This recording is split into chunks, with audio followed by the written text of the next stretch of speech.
Broadcasting from the Blanchistan Centre.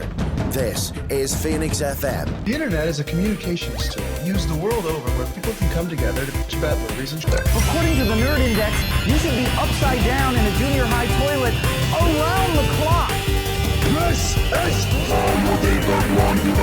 We'll do it live! Time goes in, time goes out. Never miscommunication. It's over 9,000! My name is Foxy. The balls are in there.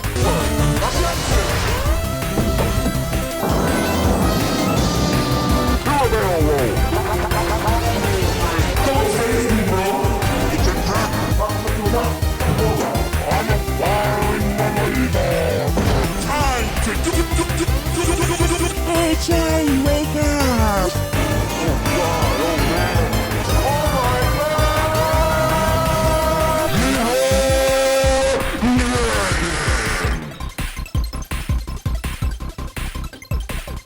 Hello, welcome to this week's edition of the Nerd to Know Basis show, airing on Phoenix 92.5 FM and all those other wonderful places on the internet, such as Spotify, YouTube, SoundCloud, and of course our own website. I'm Cian, and with me this week is Darragh, and we have a lot of big local stories and things to cover, don't we, this week? A lot. We have a lot. I'm very upset with Discord, can I just say. Discord has broken. Now, look, I wasn't a big fan of Discord. I know some of our fans are. I know Kev was a big fan of it. And it's a very big thing in the nerd space. But their update recently has broken the platform.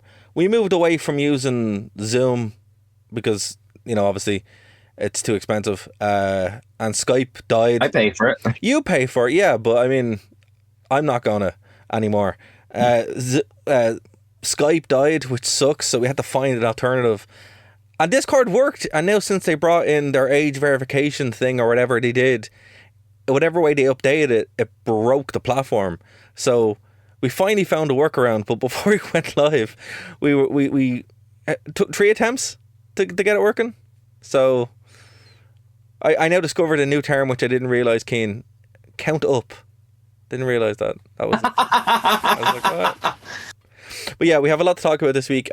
Look, our first story is hilarious. Personally, for me, I think it's really, really funny. Like, it's, you know, no. You know. Can I just say before you even say what it is, I'm very upset with the. You're what? A lot of complicated feelings.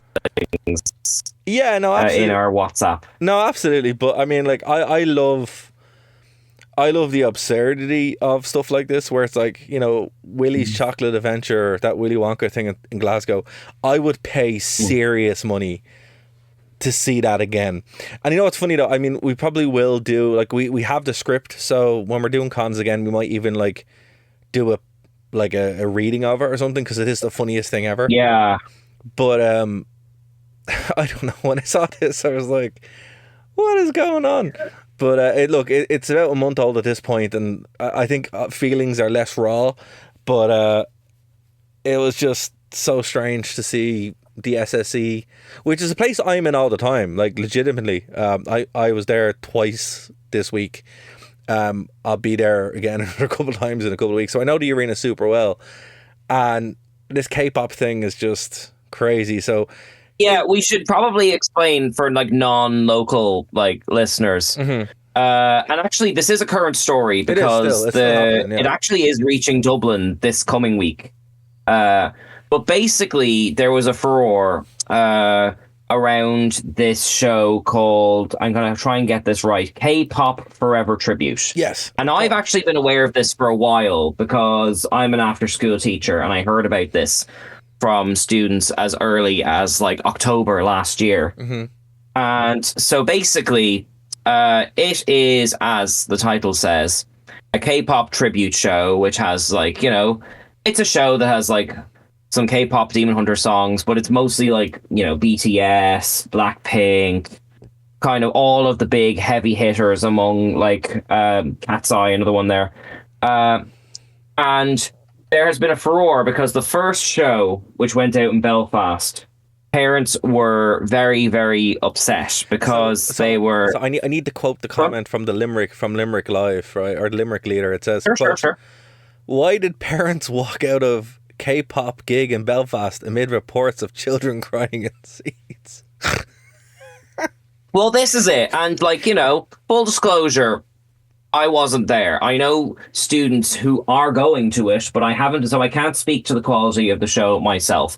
But basically, it was, it ended up being like a huge variety, long tribute show that had a lot of people like miming to popular K-pop songs, but families who turned up expecting a K-pop Demon Hunters things were both left wanting because there wasn't a single song from the movie for the first like hour and 20 minutes.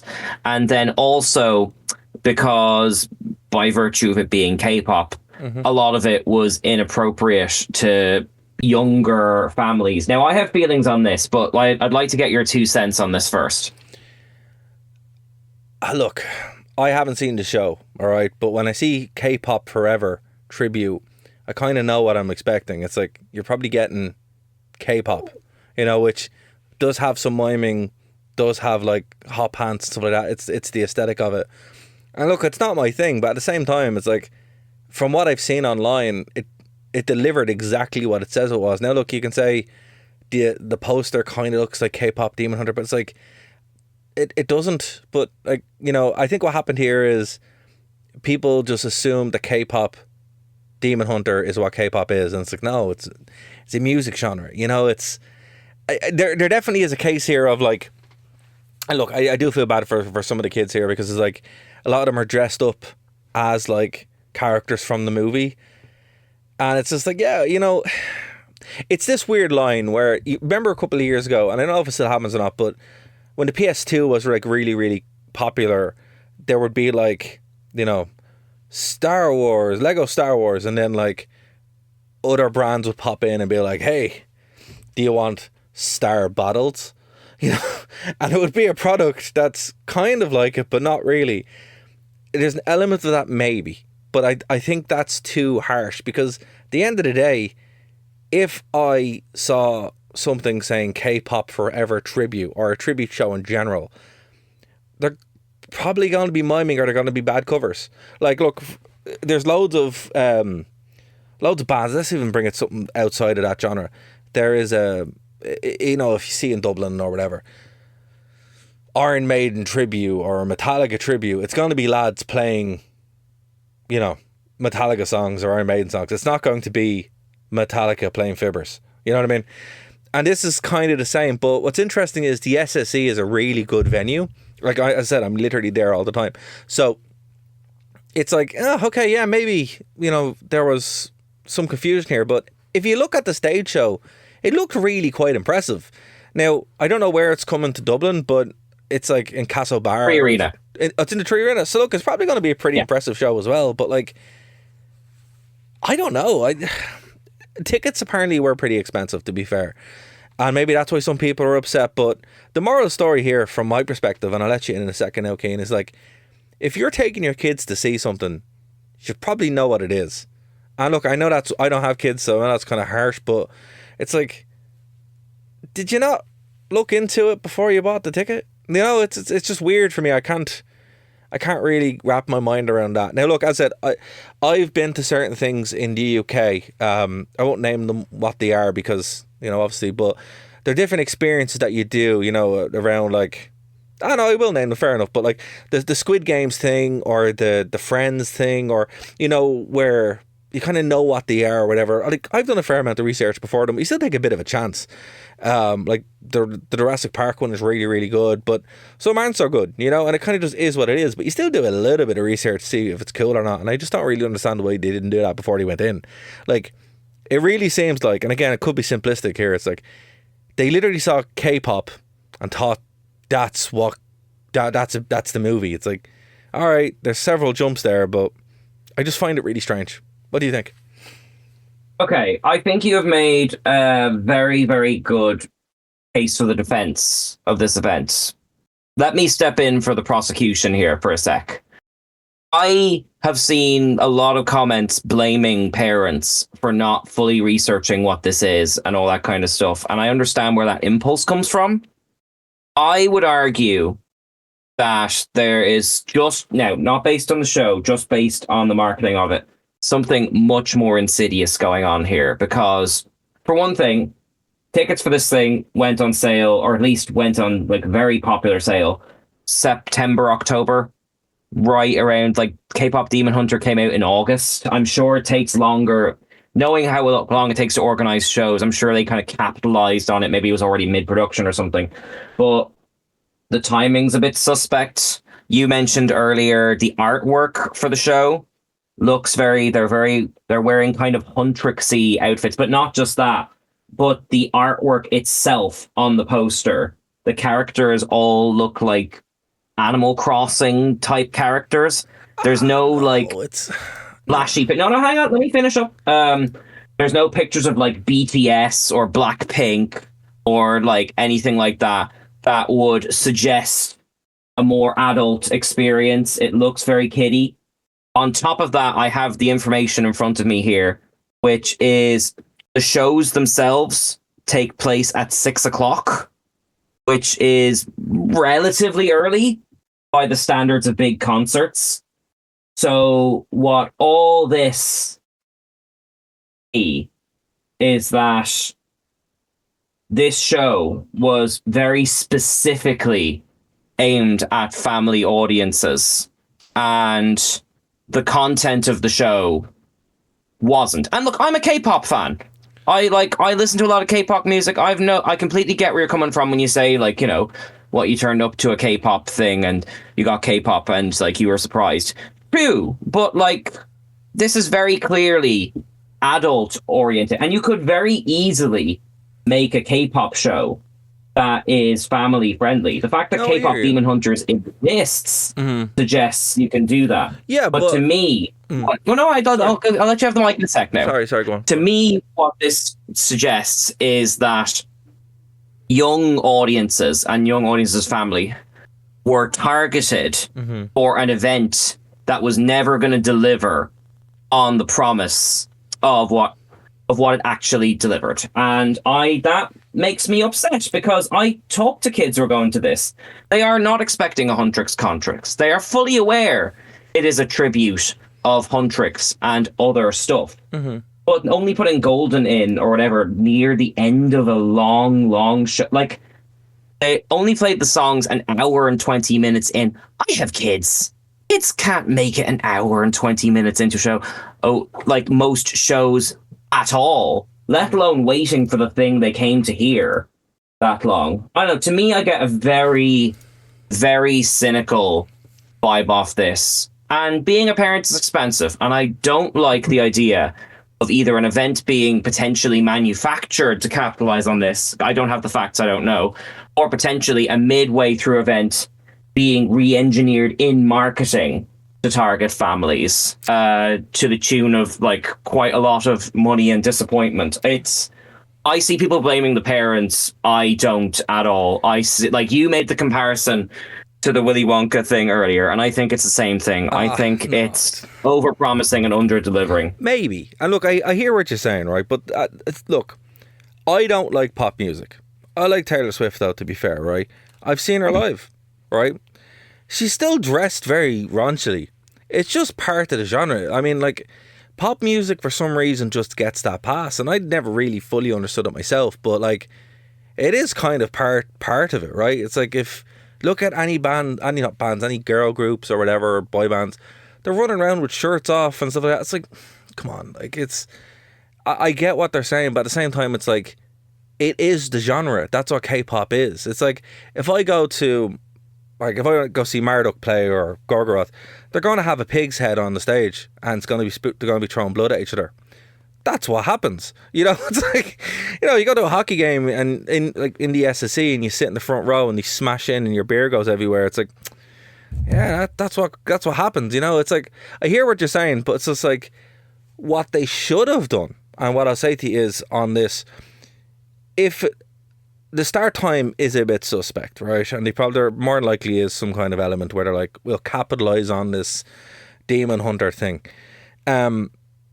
Which, you know, that's a smart move or whatever. But what they should have done is they should have, like, organised around that, where they're like, look, we'll do a kids-friendly K-pop show, which would be obviously like some cross between the Wiggles and Demon Hunter or whatever it is. That's what I think people were expecting. I think there is an element more than I think you're being a bit too generous. It seems like a lot of parents were literally expecting K-pop Demon Hunter. But I just want to say one thing. Sorry, apologies. I do think that it brings on a wider discussion around if this had been a successful pop artist from the West, like America or something, and they did the same thing, I don't think people would be complaining, oh, she was dressed like that, or oh, they were wearing this. It seems like an afterthought when really that, it is part of the genre. That's what's so silly. I think what happened here, in my personal opinion, again, look, this is just my opinion, it seems like some parents didn't do some research, got stung, the kids got upset in the middle, which I do feel sorry for, and now they're throwing random nonsense out. But to compare it to the Willy Wonka thing, that's unfair. It's like they didn't promise a K-pop Demon Hunter show. They promised a K-pop experience, and that's what they got. And it looked pretty good, I'm not going to lie. But anyway. Well, true, but like, putting all of K-pop into one bracket, like, off the top of my head, there are plenty of K-pop songs and acts you can emulate that are like super family friendly. Like, it is a nationwide genre. Yeah, but I think they just. No, sorry, I just want to say, I think they went for the key ones, the ones that like Twice, and like I think they're aware of like most of it. Well, Twice is a good pick. They actually are involved with K-pop Demon Hunters. Like. That's what I'm saying. Like, I don't think they went in and they were like, we're going to make this specifically for kids, so we're just going to do the best representation of it as they could. Now, yeah, look, that could have been misguided for all the reasons that we've said, but if nothing else, it's like you probably got the best of the genre. But anyway, sorry, I didn't mean to interrupt. I apologize. No, it's all right. It's just I don't know enough about the behind the scenes of this production, and I won't speculate any further. But I do think that shows, especially in their marketing, have a great responsibility where anything family related is concerned. And, let's err on the side of caution here. Let's say this was in production and then K-pop Demon Hunters blew up. Fair enough, that happens. But in that case, it is the show's responsibility to make sure that people aren't coming to like a somewhat inappropriate experience. And not only did they not do that, they doubled down and leaned into a cartoony kind of like child-friendly promotion. So maybe this is a promotion thing and not a show-specific thing. But like I don't know. This, especially with how fast this rolled out, this feels like a bit of a rug pull. Nothing against the performers involved with it. They're just like doing their jobs and all that kind of stuff. And, I have seen like good like, people having said they've enjoyed it. But, it's like, I can't think of another analogy other than the Wonka one. And I know it's not really a fair one. But the only thing I can think of, Cian, is like when that woman burned herself with hot coffee, and now there's a warning saying that coffee is hot. Yeah, but again, that analogy doesn't track because, like, I'm on a Reddit forum right now, and everyone's blaming the parents. Yeah, and it's like, well, the parents didn't make the artwork. No, but the parents didn't launch a K-pop show the month K-pop Demon Hunter released. It's not the parents' job to debunk.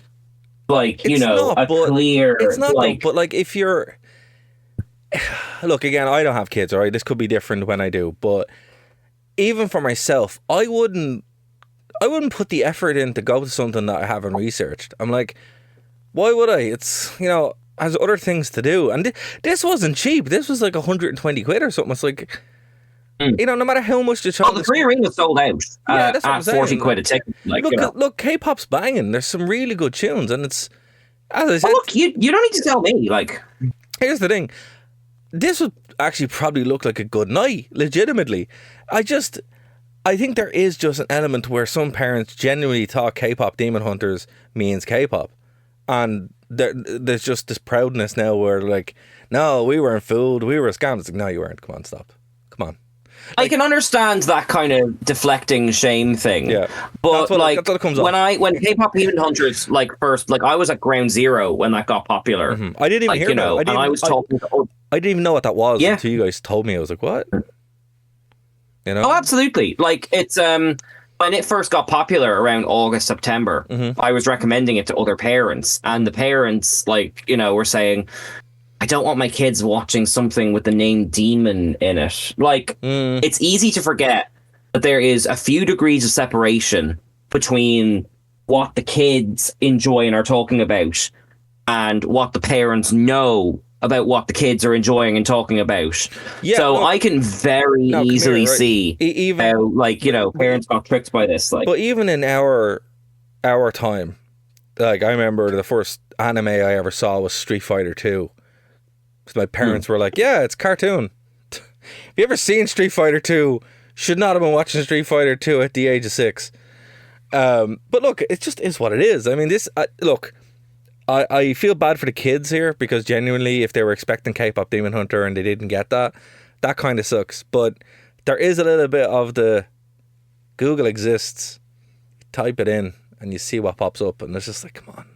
Look, AI exists. But to me, that's like victim shaming, though, you know? No, I'm not shaming. I'm just, AI exists. You could be like, hey, Siri, tell me about, my phone just went off.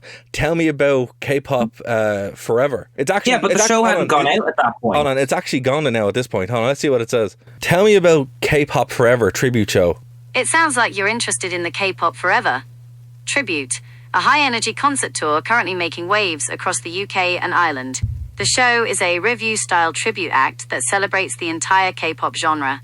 It's designed to bring the stadium energy of Seoul to local arenas, featuring a mix of live vocalists, world-class dancers, and intense visual effects. What to expect at the show? Setlist. You'll hear live covers of massive hits from groups like BTS, Blackpink, Twice, and Cat's Eye. The Demon Hunters connection. A big part of the show includes songs from the 2025 Netflix film K-pop Demon Hunters, such as Golden, Takedown, and Soda Pop. Production. Okay, so that just happened pretty much by accident. But there you go. Why didn't they do that? I just don't understand it. It's like, before dropping £120 or whatever this cost, do that. It took a second. I just don't understand. I see, you're like a single tech savvy person. I completely relate to parents who are tired, who their friends are going to this thing. They don't want their kid not going to the same thing their friend. I've been in parents' WhatsApp groups. I can very easily see how this happened. And I get where you're coming from, but I'm on the side of the parents here. I'll be interested to see what the reaction will be next week when people in Dublin have seen it. Here's the thing. If you're listening to us and you're going, you know what to expect now, right? I don't want to see anyone complaining.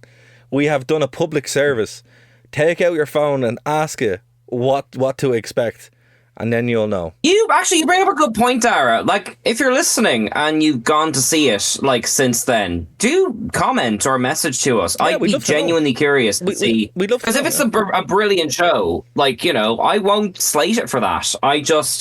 I'm very cautious of it, because parents don't have much money nowadays, not as much as they used to. I'm very, very wary of anything that's even more of a reason why you do some research before you go.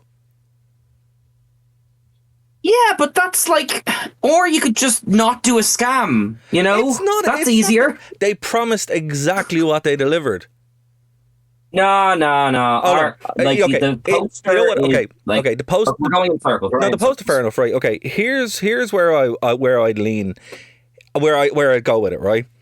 If they had K-pop Demon Hunter tribute, fair enough, right? If they were and then you had a picture of them standing there, and it was clearly for them, I could 100% agree with you. I'd be yeah, look, it was a bit.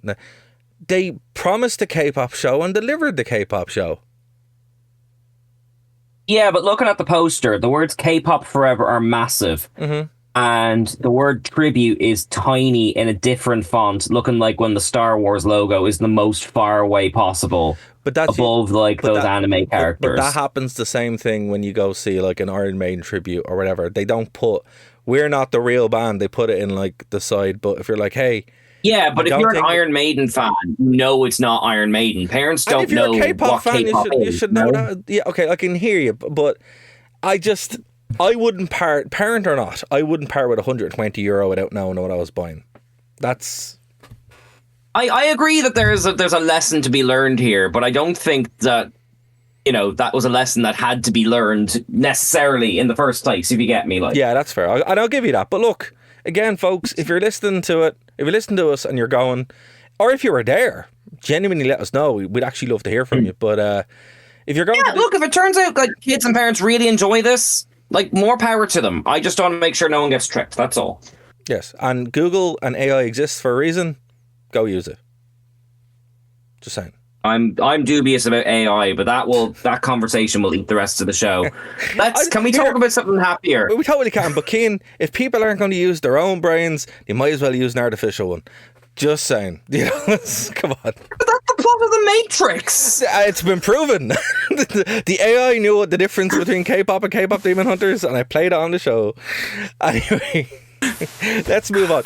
What do you want to cover? Do you want to cover Scream? Do the films. I haven't seen any films in like the last 6 months. Could you start with Wuthering Heights? Yeah. So speaking of the SSE, I actually went to go see a game, which was, believe it or not, it was postponed. So I only got to see that game 2 days ago. So I was in Belfast. I had nothing else to do, and I said, "Oh, what's on?" Unfortunately, the K-pop show wasn't on because I could have been at ground zero of a meme. Fortunately, I wasn't. So I wanted to go see Whistle, which we'll talk about in a second, but Wuthering Heights was on before it, and I was like, okay, let's go watch it. So I've never read Wuthering Heights. I'm familiar with the plot tangentially. I've seen some plays. I have some friends who are really into it. I've seen some plays put on by friends, but I've never actually watched or read the actual source material. However, this movie... And again, folks, we're on a 5, so we need to be careful. If you thought the K-pop was raunchy, oh my God, there is so much adult content in this movie that apparently does not exist in the book or any other place that I was surprised by. So I was in the cinema and I was up the back and I was like, right, I will text some of my friends. So I texted up my friends. I was like, hey, what happens in Wuthering Heights? Does this happen? And they're like, no. She dies and it's all real sad. I'm like, okay, well, she's not sad here. She does die, but, basically what happened here is Wuthering Heights, the movie from 2026, is quite literally fan fiction. Someone took like erotic fan fiction, right? There is so much wild stuff in this movie that I can't even go into on the radio, folks. At one point, one's led around like a dog. There is voyeurism. There is all kinds of weird and wonderful stuff. No shade to anybody, but apparently none of this is in the book. The review I read was that cholera was less damaging to the Bronte legacy than this movie. Jesus. Yeah, I know. Yeah, right? What a review. What a review.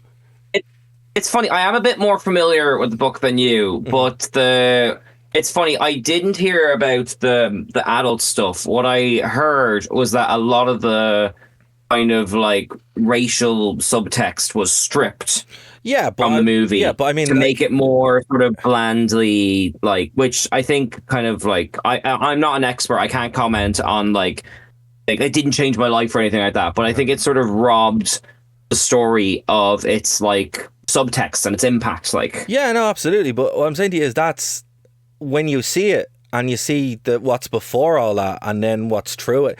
You're not thinking about that. You're like, oh my God, there's a lot of this. It's like, it's literally 40 minutes of adult content. And you're like, yeah, we get it.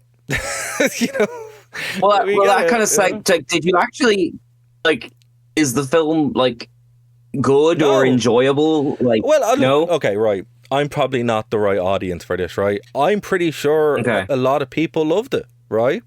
Now, what I will say is... I don't know anyone who's enjoyed it, personally. Okay. Well, look, all right, fair enough. But I'm sure there are people out there that enjoyed it, right? And you might have enjoyed it for the reasons that I found it a bit awkward. But look, I would say the costumes are incredible, shot really, really well. Stylistically, it kind of like was a weird dream Lady Gaga kind of thing. I thought that was pretty cool. Like, definitely it was made with a vision. That vision is just really unhinged. But that was kind of cool. Margot Robbie does a really good job. The cast is, aside from what you said, is pretty good. It's just, they went out to do something. They probably achieved it, but it's just a weird movie that seems to just miss. As you said, there's no subtext. There's no real emotion. It's just kind of like, look at this really cool scene. Look at this really cool costume. Now we're going back to doing adult content. Then we're going back to this really cool scene. Then we're going more adult content. Then 20 minutes of adult content. Then we're going back to a monologue for some reason. Then we're going back to adult content. Then we're going back to this really cool scene. And that's what it's like for like 2 hours. Yeah, I'm sorry to hear that though, because like this is sorry, I bring up the name now. Sorry, this is Emerald Fennell directing, who did Saltburn 2 years ago, which was really, really good. Yeah, it was, and that had and that movie had like a sort of a class subtext in it. Yeah, which sort of lent itself. So you would think this would be an easy like translate this to this, like and you see Saltburn is really good as well, and you can see the DNA in this, but. You know what happened, right? Saltburn was its own thing, and it had an opportunity to breathe in that sense. They literally went, what if Wuthering Heights fan fiction? And that was the problem. Right. It's like, what would have made more sense here if this had been like a 50 Shades of Grey thing, where it was its own thing, still the Wuthering Heights fan fiction, but not called Wuthering Heights. I think that actually did more damage to this movie than the actual content itself, because look, people still wanted to go see it. They probably would have enjoyed it a lot more if it had just been its own thing, but by tying itself to Wuthering Heights, that obviously has a big following. I didn't even realize people liked Wuthering Heights that much. People are obsessed. Do you think Star Wars fans are bad? Oh my god. Yeah, because like it's funny because like the what's it called, like a few months ago we got the Guillermo del Toro like Frankenstein.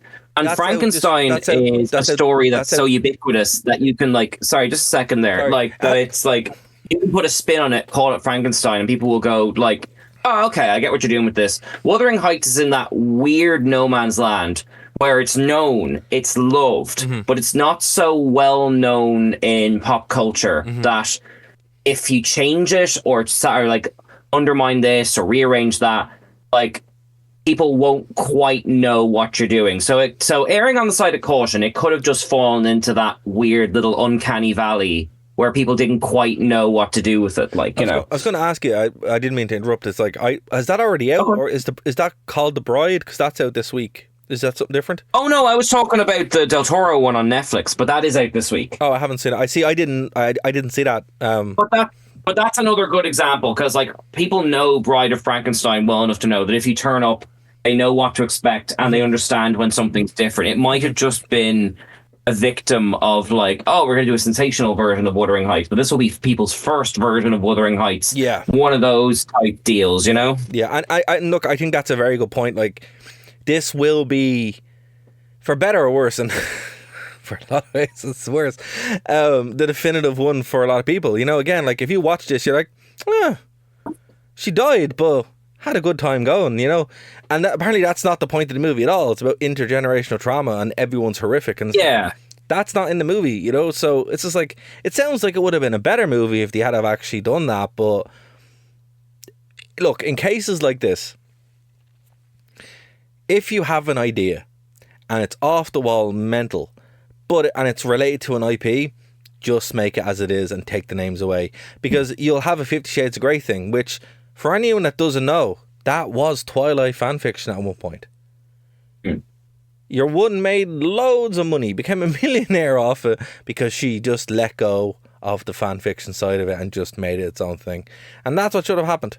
But moving on from that, Whistle was a movie that looked really good on paper, not so good in practice. It's a movie about... Have you seen anything about this, Ken? I haven't heard of this. Yeah, give me the pitch. So this is a horror movie where there's this Mesoamerican whistle, and these kids find it and they're like, oh my god, it's so weird. let's try and use it to call the dead. Premise we've seen loads of times, and it turns out that it actually summons your death. So the premise is that when you death's stalking you from the moment you're born, and then the whistle summons your death to find you. So whatever age, whatever situation you have when you died, that finds you, and then you end up being killed. What's a Nick? A little bit Final Destination, Ouija board type mashup type thing. Literally, and that's the problem with the movie. Well, I'll get there in a second. So Nick Frost is in it, and he plays a teacher. He's a heavy smoker. He blows the whistle first, dies, but when they find his body, he has the body of a 56-year-old cancer patient, and he was only he wasn't supposed to die for another 10 years. So that's kind of the setup, and then these kids find it, they blow it, and then death stalks them all the way through. And look, there are some cool moments in it, and then the end of it, they die. Like they trick death by killing themselves and then coming back. It kind of like in what's the movie called? Flatliners. So this is the problem, right? You've already named it out of the gate. It's really like Final Destination in that sense, but it's also really, really like Flatliners. Not the remake, which isn't great. The original 1980s movie is fantastic.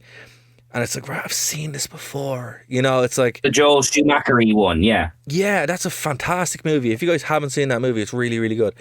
The remake's okay, but it's no way near as good as the 80s one. But that's the problem. It's like, these movies have a cool idea, but it's an idea that's been done. It's been done better. Like, I have more to say about Wuthering Heights than I do about Whistle. And that's crazy, because the Whistle was the one I actually was genuinely looking forward to see. The cast wasn't great. The story was... because Daphne Keene's in it. She's good. Yeah, that's what I'm saying. There was nothing really to hang your hat on. There was no real... this is a great performance. We have a character. It's like, they're all teenagers in high school trying to be rebellious. One is messed up because she was a drug addict, and it's just like, oh, come on, like it.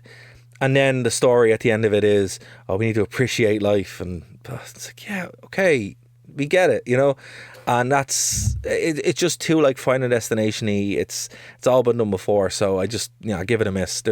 Even the kills in it aren't really good. There's one or two real graphic ones that make you think, but then again, it's just like, yeah, don't drink and drive. That's literally the moral of one of the kills. I have a quick question before we move on. Why would anyone blow a whistle that summons their own death? See, they don't know. They think it's to summon, because basically when they're in detention and they read the language, and your one uses AI and it messes up and it says to summon dead, and obviously they're at like a party and they want to do like a Ouija board thing, and it's not, and eventually they go and find the woman who found it. And she's like, no, it's summon your... Are you telling me they looked up AI to look up what a weird skull whistle does? Yeah. That's a plot point. Imagine like Indiana Jones finding his thing in the middle of the desert and being like, AI, what does this do? No, literally, that's what happens. Because Nick Frost is there trying to translate it, and your woman's like, oh, AI can do this. It's not like a tricorder. Like, it's only Google. Like, but there you go. That's literally a plot point in the movie. Okay, so the next movie we're going to talk about is Scream 7. Cool. Okay. So look, Scream 7 is a movie that shouldn't exist. Really, honest to God. Scream 4 is the best Scream movie, and there's no argument on that. There's no debating that. It is. And that's where it should have ended, right? I really liked 5 and 6. I thought they were pretty good. But Sidney Prescott got her new life, she was free. And apparently, so I went to go see this without knowing about all the controversy. There's so much controversy with this movie. You guys can go on YouTube and look for hours about what happened. So I'm not really going to talk about that because, that's its own conversation. But as a movie is what I want to get into. So there's no real reason for this movie to exist. Basically, the plot is it picks up with Sydney again. So this ending of a trilogy really doesn't end the trilogy because it's completely unrelated, barring two side characters. The killer makes no real sense. It also involves AI. You'll be happy to know, Cian. Oh, yay. My favorite. Oh, and it's the worst ever. So, look, if you guys want spoilers, I'm going to I'm going to give them to you now. If you don't, just skip ahead a little bit. So basically, the plot here is that Stu from the first one has come back to life, apparently. And he's hunting Sydney because, you know, he's obsessed with her and he wants to get even. That's not what happens at all. It turns out that two random people who she's only kind of met once or twice are hunting her, and are using AI to pretend to be Stu. Now, here's where it gets hilarious. One of the Scream Ghostface guys works in the mental institution that Stu was apparently in for a while, but they didn't really make it clear if he was dead or not. Until like they still didn't really clear it up. He did die, like that. It's obvious, but they leave you guessing, saying, "Oh, he escaped." So it's just three randos until one gets killed off. But basically, before he worked in the mental institution, he was like an ex-Google AI genius. Is like, stop it, that doesn't even make sense. What are you talking about? And it's a whole big reveal. So that's two movies that we've had that involves random AI usage. Cian, how bad does that movie sound? Because it is. I think what it screams to me, is that people are like writing movies about teenagers. They're like, put that AI in. That's what the kids like nowadays. That's what the kids. How do you do, fellow kids? Yeah, but here's the thing: in Scream 7, they're not teenagers. Like the three killers are like 40s, 50s, 60s even. It's just like, it doesn't even make any sense. Like, they target Sydney Prescott's one of her daughters, so the other daughter's just gone. And this movie just should not have existed. Yet it's been the most successful movie in the franchise, like financially. But it's also, I think this is going to kill the franchise. Like, there's no meta commentary. There's no repercussions for what's going on.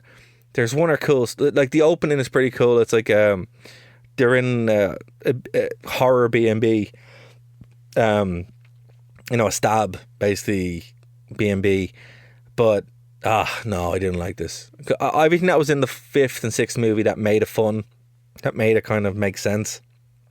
Particularly the last one, where it's like there are stab fans that wanted the movies to get better. That's pretty fun. That's a fun premise.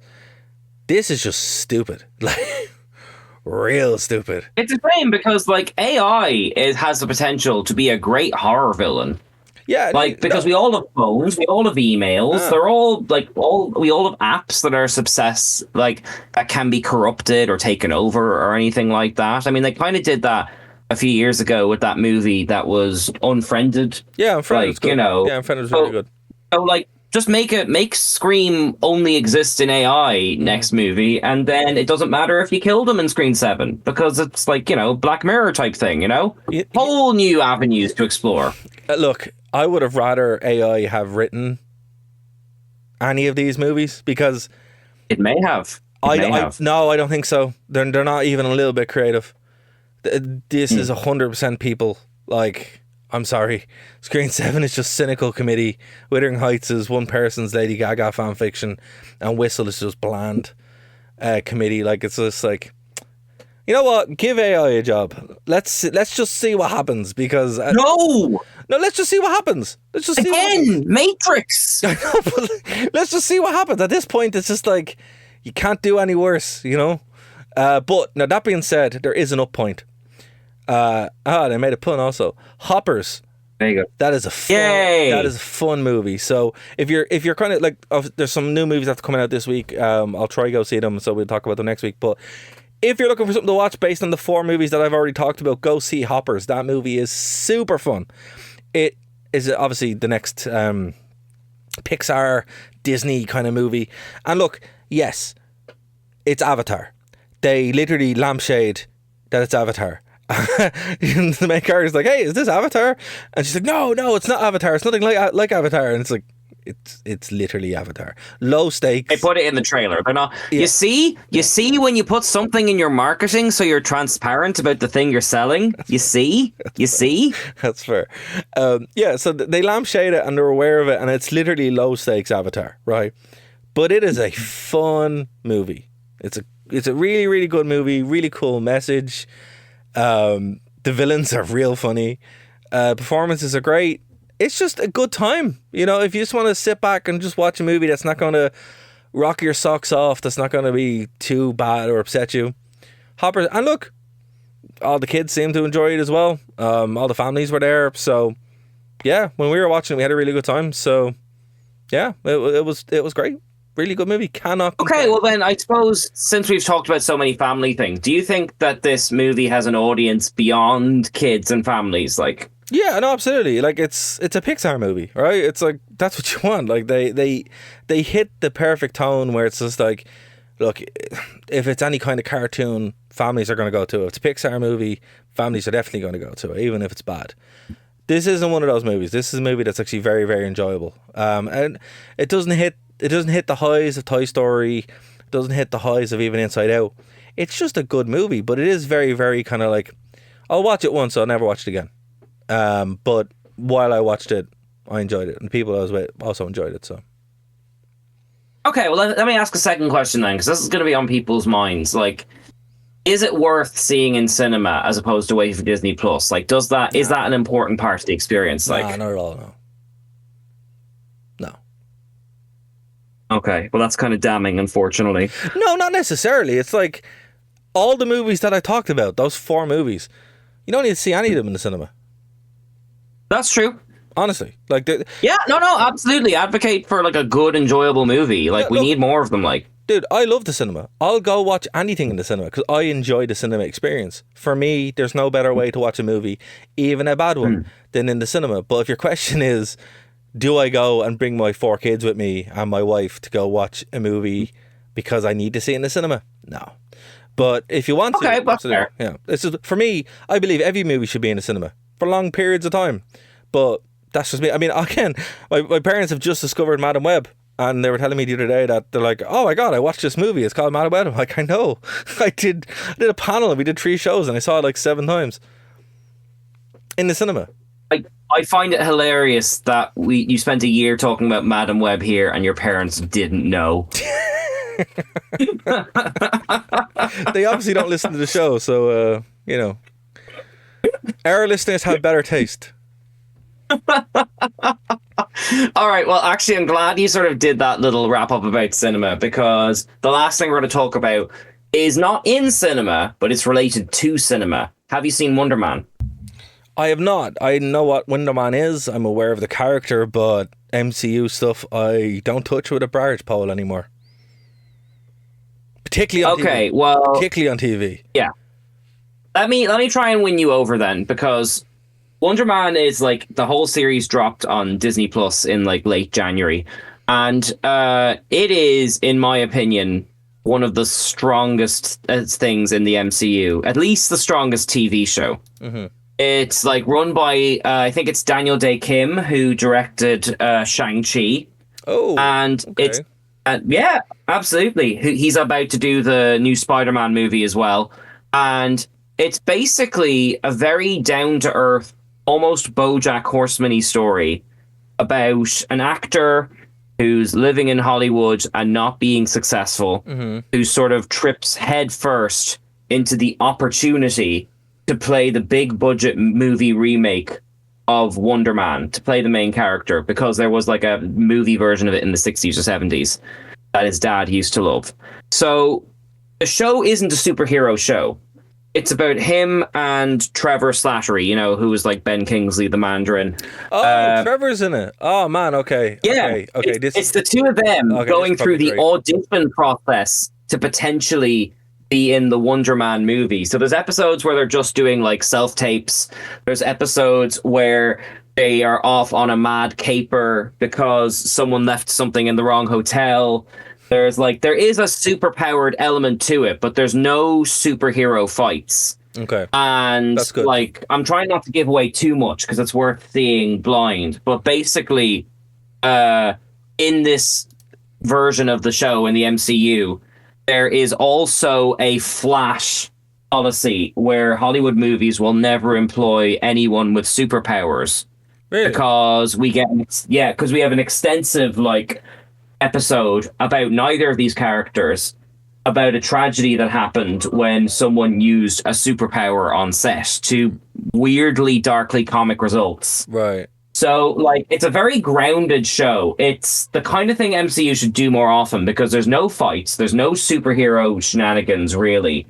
It is just about two people trying to make it in Hollywood, which is difficult enough. And then you have to navigate all this kind of stuff. Like, one episode is just them auditioning to the director in some guy's house. And it's like, it's very laid back. But it's really, really compelling, even if you don't care about the acting industry or anything like that. It's just a really nice two-hander, buddy, kind of dark comedy thing with some, like, I mean, there's like MCU references there, but it is the least superhero-y thing of the entire MCU. And I hope there's more like it because we deliberately watched this slowly. We were loving it. We thought it was fantastic. Like, okay, well, you know what? You sold me on it there because MCU TV is just, no, I just can't. But that's really good. You know, sometimes you do have those hits that just kind of go from nowhere. Like the werewolf one was really, really good.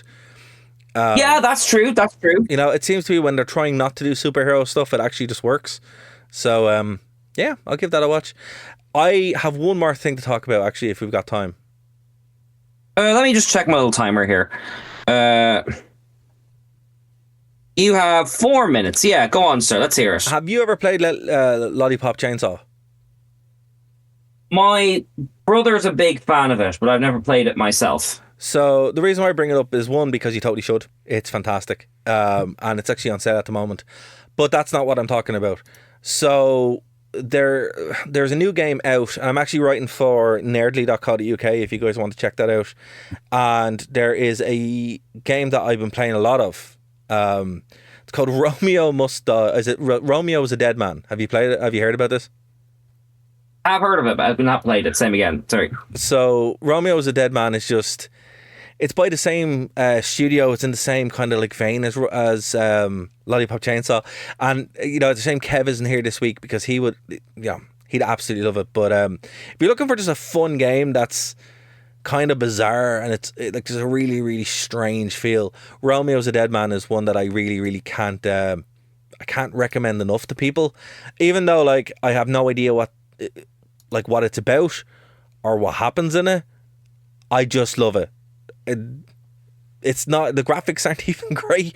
It's just one of those games where you're like, that is fun. I really, really enjoy this game. And from going back in and reviewing games again, which I haven't actually had like done in a while, it's weird to like still want to go back and play a game after you've like played it so much.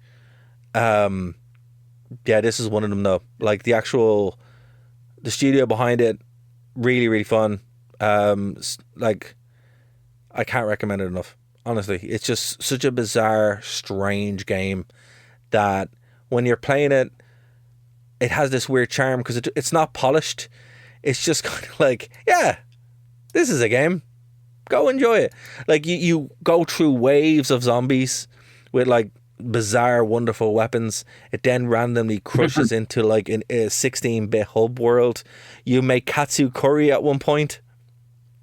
I'm getting like a sort of a Sam Raimi kind of like dark, gross humor vibe to this then. Yeah, well, that's kind of the vibe of the studio, you know. It's like if you've played Lollipop Chainsaw or like any of Suda 51's games, you'll be like, oh yeah, okay, I know what I'm getting. And when I go in and play them, like I expect some bizarreness because I'm like, you know, I'm a fan of it. I bought No More Heroes 3 there the other day.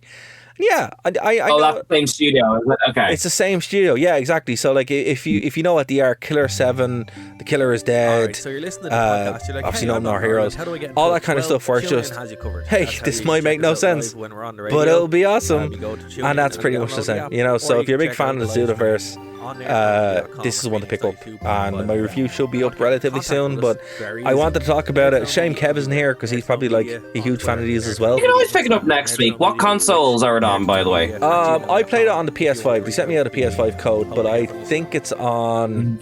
Yeah, it's on PC via Steam, and it's on the Xbox as well. So I definitely, like, look, I like hack and slash games. They're just kind of fun for me. So yeah, go and do it. Also, again, if you're a fan of like the Romeo and Juliet thing, they do really fun things with like different references, and it has a really cool thing when you die. You don't actually die; you just get a new buff.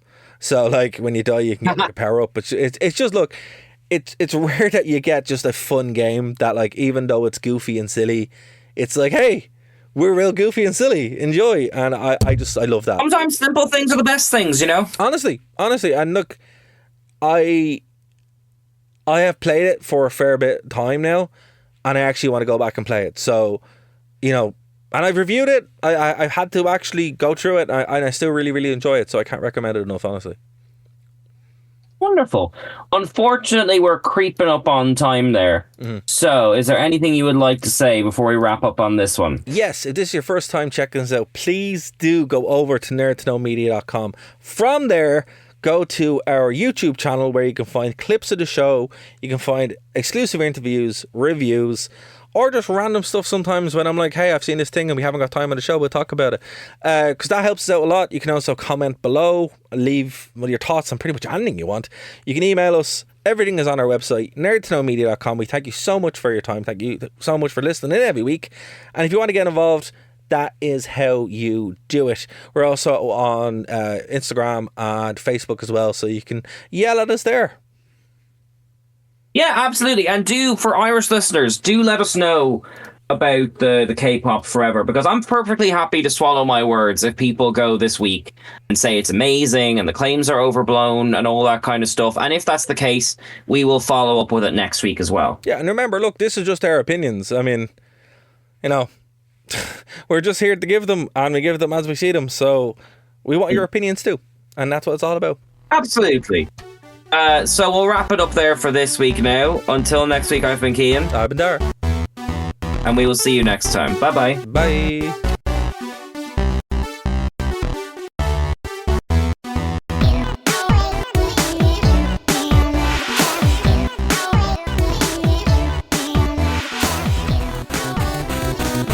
Thank you for listening to a Nerd to Know Media production.